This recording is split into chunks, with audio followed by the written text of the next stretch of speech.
Welcome to Mount Haggin, located in Anaconda, Montana. This is the state's largest wildlife management area with 60,000 acres. And what that means is that there's plenty of opportunity for outdoor enthusiasts. Today, I'm going to show you a little bit about what you can do in this area.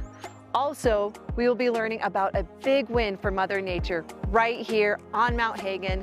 Join me with FWP.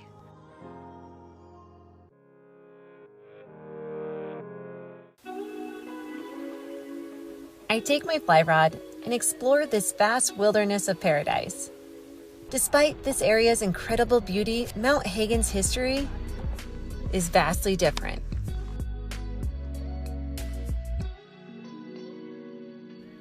Established in 1883 by one of the Copper Kings, Marcus Daly, miners and lumberjacks traveled from all over the world for an opportunity to get rich quick.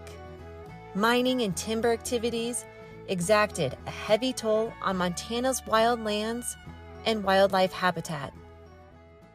Back in the day when it was in operation, smelting the copper ore. And there's a lot of heavy metals that were emitted from the plume, and given the prevailing winds, deposited in this area, which kind of makes it look like this whole moonscape. And also evidenced by these remnants of trees that were logged. That was part of logging that occurred here over a century ago. And those trees never grew back because simultaneously with the logging came the emission plume from the smelter and contaminated the soil, so there was no regeneration of these forests. The contamination of the landscape due to the copper and lumber mining had a ripple effect to the wildlife's habitat. The injury to aquatic life is copper is the main constituent. Copper at very low levels can cause injuries to aquatic species. So that was the driver here to do. For the past 14 years, FWP, among other state agencies, joined together to restore a certain section in Mount Haggin, a place that was vacant of life. On these hills for a long time. Yeah. To restore this area and avoid copper going into the creeks, they had to disturb the soil by adding grass and other organic material.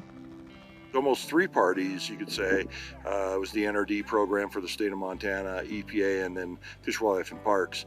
And since they're the stewards of the land, it was really important that we try to achieve a product that meets their goals and objectives, which was really the habitat part. So, EPA's component is we wanted to reduce stormwater runoff to Mill and Willow Creeks and reduce copper loading into those streams. That was our kind of primary goal.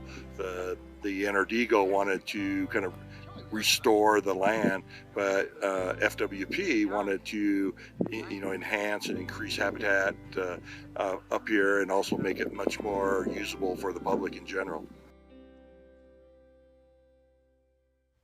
And after 14 years, this site has received a completion certificate from the EPA. This successful restoration and remediation work from state agencies will be the guideline for other areas like this in the future. Since 1976, it has been a favorite place for a lot of people to recreate, camping, fishing, hunting, just spending time with their family in the great outdoors, wildflower watching, wildlife watching. It's just a fabulous area. With organizations coming together, the future and hope of Mount Haggin continues to be bright. To see it remain in perpetuity, to continue to assist this return of ecological function, to maintain the whole area in an ecologically functioning way for future generations to just enjoy all this raw natural beauty that's up here. I'm Lauren Carnop, and remember, the outside is in us all.